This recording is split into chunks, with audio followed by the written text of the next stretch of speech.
What's up guys, and welcome to episode 3 of every Soulsborne boss ranked best to worst. And now of course this is going to be from, 21 onwards, so we're kind of getting to the point where there's not as many good bosses. They're sort of falling into their okay category, so there's less to talk about when it comes to each boss, and you'll find that a lot of the reasons why are pretty similar, and it's really very minor reasons why one boss is ranked higher than another at this point. Yeah, once it gets to like maybe episode once it gets to the next 6 or 7, it's going to be really difficult. Once it gets to like the 5th episode, we're going to be like, here's the list: 51, 52, 53, 54. We'll just give you them by name. There's no reason to talk about them at that point. But anyway, I guess we better start with number 21, which is Lawrence. So with Lawrence, I suppose he's really pretty cool looking. I mean, I think that's the one thing that I like specifically about him. But obviously his visual design links into the fact that he's a fire beast, so he isn't weak to fire. So I mean, this is pretty cool. I think it's like a nice change up from all the rest of the beasts in the game. And frankly, on New Game Plus, he's actually, we would say, harder than Koss. Yeah. New Game Plus, he's a really difficult fight. He does so much damage. Yeah, and it's all AoEs in stage 2. And he's got like a lot of defense and shit. I mean, he is actually genuinely quite challenging in normal New Game. Yeah. Like with any boss, as long as you've got enough like levels packed into your defense, they're not going to be particularly difficult. But when he goes into his second stage, so he's got multiform as well, it seems like his defense actually goes up a little bit, despite the fact that he seems a bit weaker. He also has back protection in the sense that he's constantly spewing out lava, so attacking him from behind isn't your best option anymore, which is the typical way to take down the Cleric Beast, is just hug the side and get behind and attack. Yeah, I mean, frankly, it feels like the way you tackle this boss is different from other bosses.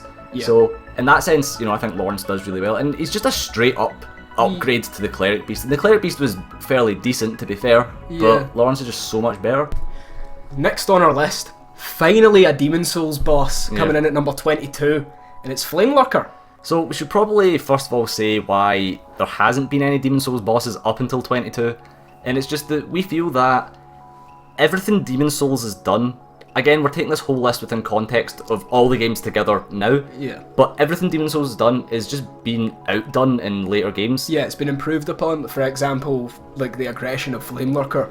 They've had more aggressive bosses now that keep the tempo up, like Flame Lurker, bosses like Manus and Artorias and stuff like that. Yeah. So it's like the aggression's done a little bit better.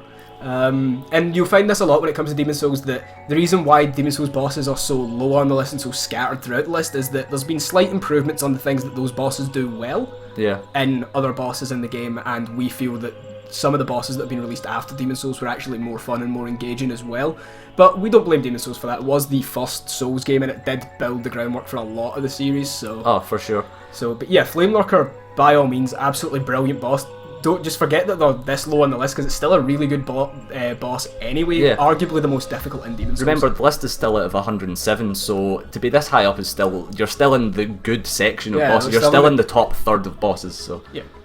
But so I mean, he's like super aggressive, and overall, he does decent damage, but not overpowering damage. It's just overall like a good, fun fight. Yeah, it doesn't do damage where you feel like you're going to be two-shot at any moment by him. It's like he'll take a few hits to kill you, he'll give you a chance to recover and like fix your mistake and try again and stuff like that, but he'll still punish you if you keep making the same mistake. And yeah, that's the really good thing about Flame Lurker. The damage makes it a really fun fight as well as aggression. That adds to the fun side of the fight too, because it's a constant. You have to respond to everything. Again, another issue with Demon Souls bosses though is that pretty much every single one of them can just be cheesed with magic. Yeah. So that's another reason why they're kind of as low down as they are. Yeah, Flame Lurker especially, you can just get behind him and hit him with Soul Ray over and over again, because you can trap him in the terrain and he can't get to you. So it's a shame, but again, we need to take like exploits and shit like that out. But we say that using magic isn't really an exploit; it's just part of the game. And of course, one of the good things about Flame Lurker was that he actually unlocked the rest of the blacksmithing path for you, so that you could craft the more unique weapons in the game, because you could give his soul to the blacksmith, and then you could craft boss weapons, like the butcher's knife, which was fucking OP. It's so good. It's so good, but it's so broken.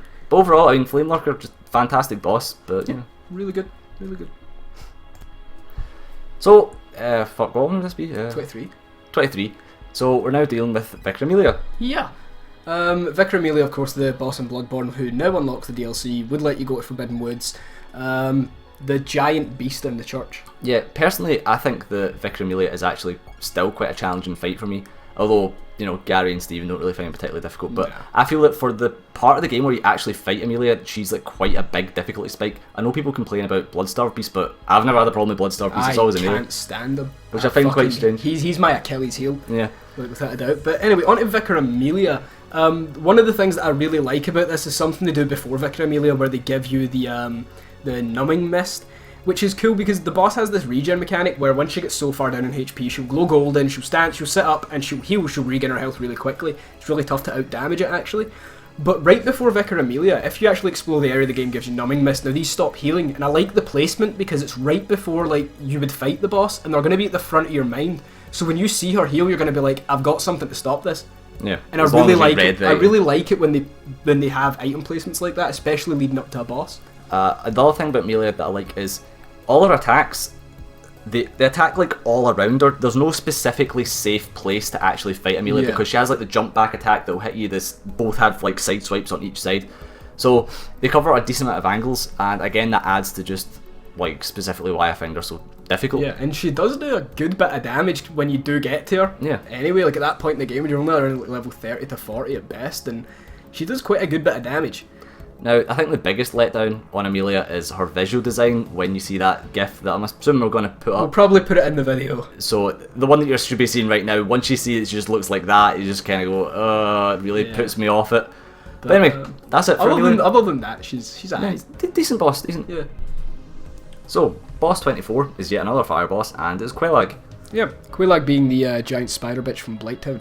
I think the best thing about Quelaag is kind of like the visual design. Like, it's really quite intimidating, this whole weird fucking spider centaur thing. Yeah.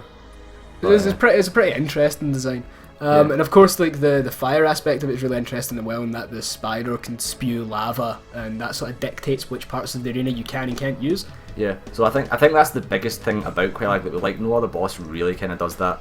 There is sort of bosses with fiery pits on the ground, sure, but hers constantly changes, and you know she can spit out in different formations and shit. So, in fact, I think Quelaag is just overall it's pretty fun, just pretty good. Again, you know we're going low down the list, so it's kind of harder to pinpoint why things are specifically good. It's got some good backstory to her as well, what with her sister and the entire thing to do with like the Chaos Covenant and Kirk and stuff. It's pretty interesting. Yeah, so I mean, if you tie that in with and Quelaag, the Witches of Izalith actually would be the biggest lore point that's really interesting with Quelaag. Yeah.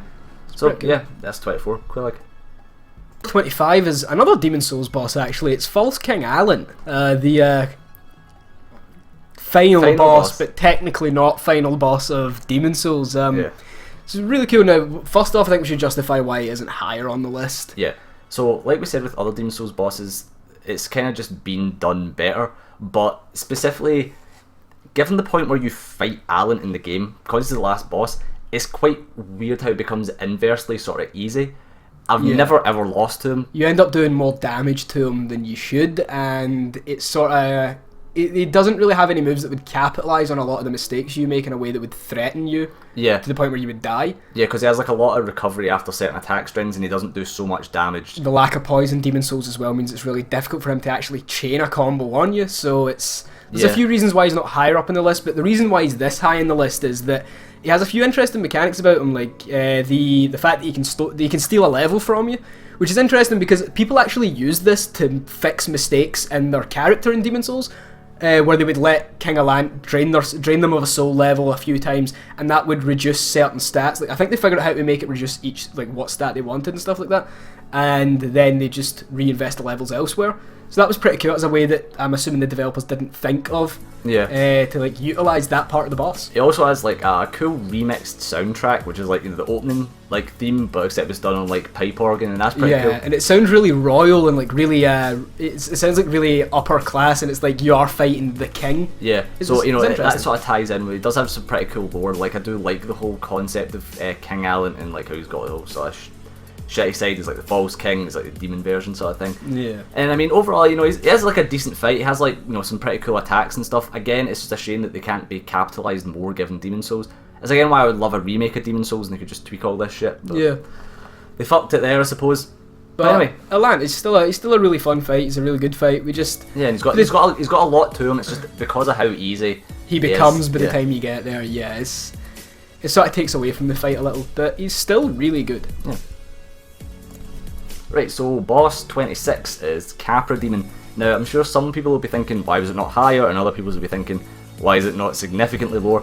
So it's a very polarising boss, but our justification for it not being higher is because, frankly, it is bullshit at times, and we can understand why people would hate it. Yeah, like sometimes you just get stuck in the corner and there's nothing you can do. Like from the moment the fight starts, you're fucked. It's just a wee bit of RNG when it comes into that. However, frankly, there's a lot more nuance to the boss than it initially seems, and we think that if the arena was like a little bit bigger, like we get that it's meant to be confined, but if the arena was a little bit bigger and stopped that RNG happening, like more than like 50% of the time or whatever, then I think it would be really, really good. Yeah, because it does challenge some basic things that you should have picked up along the way, like, because there's obviously the dogs and the boss, it's a case of you need to prioritise targets, which is something you should have probably picked up along there. It's a very subtle way of doing that. There's also the staircase on the side, which is a narrow corridor, which means that they can only come at you like 1 or 2 at a time, which is something else that you probably should have picked up in Dark Souls, is kiting enemies and shit like that. Yeah. So it challenges a couple of the things that you should have picked up just in very small ways, and that's one of the things I really appreciate about Capra Demon. It even has delayed attacks and it has really fast attacks to make sure you're not just luck dodging and stuff. So there's a few things about Capra Demon that I really enjoy, but the RNG does really take away from the fight quite a bit. Yeah. I mean, again, on top of that, the boss is technically optional anyway. Yeah. But, I mean, it does mean that you miss out on a lot of You miss out in the depths, you miss out in the large ember. Yeah. But you can completely cheese the boss anyway if it really comes down to it. Yeah. So that's, again, you know, that's something that we do like about bosses, is when there is like really stupid methods for killing Yeah, boss. like ways the developer would never have, like, why would the developer ever think, I don't need to put a ceiling on the Capra Demon fight? Nobody's going to try and throw anything over the wall. Yeah, it's stupid. How would they even know where to throw it? Yeah, exactly. It's just, well, we do. I know exactly where to throw it every time now. But yeah, so yeah, Capra Demon, we definitely enjoy it. We think it's good. Capra Demon. But it's just He's definitely a good challenge at that part in the game anyway. Oh, for sure, for sure. Really good. Next on the list is Seath. Now, of course, everybody knows Seath, the giant lovable pet from Dark Souls 1. Now, one of the reasons Seath is so high up on this list is that the lore is really, really rich. There's so much backstory to Seath and Artorias, and it's really fun to like look through all of that shit. Because like, as a boss, Seath's not too difficult. Yeah. Seath's pretty simple. Just get under him and fucking swing. He's not too difficult to dodge. His attacks are pretty well telegraphed, but a lot of the good things about Seath are exterior to the boss fight itself, like his lore. Like the visual design on him as well is insanely good. Yeah, so frankly we like Seath enough to sort of, again, you know, it's taking the whole thing in context, and if we were just looking at the fight, he would probably be much lower. Yeah. But we do like Seath's lore so much that it is bumped up in terms of just, it's a very enjoyable fight, especially if you couple it with the DLC. If you can get the DLC like done before Seath, and then you get the extra intro sequence and stuff like that. So it's heart wrenching. Oh no, that's not as heart wrenching as when he's about to die and he starts limping and shit, and he goes to do that attack where he spins twice and he falls over onto his back and he's it's soul destroying. Yeah. It's the kind of boss where some of the mechanics of the boss, technically it's there to prey on your sense of morality and how you... The real boss fight is in your heart. Yeah, it's like... Not your hands. It's about how you emotionally connect to the boss, and I know that it's not going to affect some people, just like, it's just a stupid Doug, kill it. It's just pixels on a screen, destroy, delete. So, if you are autistic as fuck, then obviously you go down that route, but if you actually have some kind of soul, then... Your heart isn't black ice. Yeah, so... Yeah, I think that is part of the mechanics of the boss. Like, everybody has a great love for Seath because he's just really lovable. Like, everything about him, other than the actual boss fight himself, but like the story, the design, the look, all of it is just something that appeals to a lot of people. And really, I don't see why we shouldn't have him this high up on the list based on just that stuff alone, because it's really good. Yeah, he's definitely like, I would say, one of the more memorable bosses out of the entire series of games. Yeah, just simply because he's not even that good at fight. He's just really interesting. He's just really good as a concept. He's just insanely memorable. Yeah. So yeah, Seath. Right. So 28 is Paarl. Now, Paarl is kind of strange for us because we really like Paarl as like a concept. Yeah. And because Paarl, depending on when you fight him, can either be stupidly hard or stupidly easy. We're kind of taking both into a middle ground, and this is where we feel that Paarl should be. Yeah, because the way it works is that when Paarl's first presented to you is after Darkbeast, when you get captured by Bagman and taken to Hypogean in jail.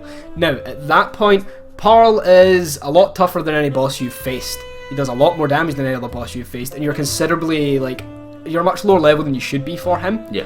But if you don't fight him then, the next time he's presented to you is after you beat Rom. And by Yahar Ghul, by the time you get to Paarl, you're way over leveled. Like, your passive defenses completely nullify any threat Paarl has. You do so much damage with your weapon that you can keep him perma-stunned and stuff like that. Yeah. So, like, if he was presented to you, like, just after Amelia, between Amelia and Shadows of Yharnam, like, between then is when we'd say Paarl would be really good, but it's sometimes you can't get to him at that point. Yeah. However, the upsides for Paarl, although we kind of talked a lot of negative there, we think his design is so fantastic. Oh, I love him. You've not even fought any electricity-based bosses at that point. Or I think he's like one of the only electricity-based bosses. He's really good in the dungeons as well, by the way. I just want to throw that out there. Oh, yeah. He's really good in the dungeons. Really, like, the dungeons are a very good way to fight Paarl, actually. Go fight Paarl in a dungeon, because he's like, I think he's the perfect difficulty for level 100. Yeah. The perfect difficulty. He's really good. When it comes down to it, like, he's like super aggressive and it fits really well with his design. Not to mention, like, his sporadic movements as well. He's all over the place. Yeah. Again, I think that a huge design oversight was just how fucking easy it is to stun him. Yeah. Which is a big issue. If they took that out of the game and just made him a little bit harder in that middle ground, I think Paarl would easily be in the top 20. Yeah, I'd put him above Moon Presence. But frankly, given that we still think that Paarl is great, just simply because of the design and his attacks and stuff, he's just so aggressive. Oh, he's got multi-stage as well, because he ends up like hitting the ground and little lightning balls like curl out of his hand and stuff. So he's like, the fight does progressively get harder. The problem is it's going to get progressively more difficult because you're too low level, or it's just going to not matter because you're way past Paarl by the time you get there again. Exactly. However, Paarl we still think is great, so yeah. He's still a really well designed boss, just not used correctly. And boss number 29 is going to be the Four Kings. So we like the Four Kings simply because it really poses a huge challenge, but it doesn't feel particularly unfair. And the higher NG you go, obviously the fight becomes more unfair and more difficult, and especially on challenge runs it can be a run ender unless you've got the right setup for it, because there is unfortunately only one real way to beat them, and that is to out damage the timer. Yeah, like if you're trying to play it slow, you're definitely playing it wrong, and you're gonna have a hard time with the Four Kings. So for those of you that haven't actually fought the Four Kings or have no idea what they're about, basically you drop into the Abyss, which is a really cool boss arena. It takes away all sense of depth. Like, there's no floor, you're just floating, basically, and so are the Four Kings. But the way it works is, you fight them, there's one of them in front of you, and after a certain amount of time, another one will spawn. And then after a certain amount of time, another one will spawn, and eventually you can get as many as 5 kings on you at the one time. Yeah, 5, even though they're called the Four Kings. Yeah. You can get 5 on you at the one time, and that's when the boss becomes especially difficult, because in the higher NGs, it's the same amount of time to spawn a king, but of course because it's a higher NG, they've got way more health, way more defense, you do way less damage, and that's where the fight sort of gets a lot of its difficulty, and that's where it starts to feel a little bit unfair. Yeah, the same thing can happen in normal new game, I suppose, if you're under leveled or your particular weapon doesn't do a huge amount of damage to them. Yeah, or if you just don't have any DPS at all. Your weapon might do a lot of damage, but you might not be able to land consistent hits with it or anything like that, so it is a time trial boss, basically. That's the one downside that I think there is to it. Yeah. But it's an interesting downside. Yeah, I think it's one of these things that's going to be very subjective. Like, I really don't like it. Like, some people do like it because it's like there's something to aim for and at certain periods of the boss fight. Like, you want to kill one before another one spawns in. You want to have the damage to do that, and that's something that people aim for. Which I can see why people can be appeal to that sort of thing, but it just doesn't do that for me. Yeah. Again, though, the Four Kings are still in the top third, so it's still in the good bosses. Yeah, they are a good challenge. They've got an interesting moveset. They've got a lot of swipes with their swords. They've got some magic. The magic missile's a little bullshit because it has lingering hitboxes even after the visual animation's gone. And the more kings you have, the tougher the fight gets. Yeah. But overall, still pretty decent, so yeah. Quite like it. Okay, so number 30, so the last one for this video, is Lawrence. So not Lawrence, no, Cleric Beast. Yeah, okay. Regular Cleric Beast, not Fire Cleric Beast, regular Cleric Beast. So take everything we said about Lawrence, but just remove all the fire aspects from it. And the multi-phase part of it as well, I guess. Yeah. So that's generally what we like about Cleric Beast, but there is more to it in the sense that it is technically optional. You don't need to fight him ever. Yep. And for the first boss in the game that you can encounter, he is really quite challenging. He, especially for players that are newer to the series, he's quite overwhelming. It's a very loud boss. It's a very intimidating boss. Yeah, for sure. As well as his placement in the game is quite interesting in that you can technically get to him without ever visiting the Hunter's Dream and stuff like that, or without even knowing you can level up, and that obviously makes him a lot tougher. Because I'm assuming it's going to be the same as like the other games where you're intended to die a few times before you like fucking realise. yeah. But interestingly, for the Cleric Beast, if you don't fight the Cleric Beast, it actually makes Gascoigne harder. But if you do fight the Cleric Beast, he's a good like warm up. Yeah, it's a good warm up for Gascoigne. So I think that they bounce off each other like that. Obviously, I just think that the Cleric Beast is really good, just given his placement in the game is more specifically why he's good, because it's in context with where he is. If he was anywhere else in the game, it really wouldn't have been particularly great, but... Yeah, like, if you come back and fight Cleric Beast, like, when you're, like, level 80, obviously, you'd be a shit boss. Yeah. But, given that you're right at the start of the game, given that you're going to be a relatively low level and he does some pretty good damage, his moveset is still pretty good, and he is, without a doubt, one of the more intimidating bosses in the game as well, just because of the amount of audio that goes on. Like, the soundtrack's really good, and all of his vocal cues and stuff like that. It's a really good boss fight in general, and it's really good for being at the start of the game anyway. Yeah. So it's definitely the best starting boss that they've given us, I think. I think that goes way beyond like Asylum Demon and Taurus Demon and stuff like that. I think it goes way beyond those sort of bosses. I really like him. I think he's really good. Yeah, so next video is where things go even further downhill. Yeah, we start to have less reason. Yeah, we're getting into the meh category. Yeah, we're starting to struggle to like justify why this boss is better than this one, because they're all sort of fading into the same shade of grey. Yeah. So until eventually it fades into the shade of shit, and we can really go into why things are bad. Yeah, like watch the first 2 episodes and watch the last 2 episodes one after the other, and watch his praise bosses beyond like we'll literally like cup the balls as we work the shaft. And then when we get to the last one, we're just like trying to stomp it down the drain like the homeless man we tried to do it in the hotel. Yeah.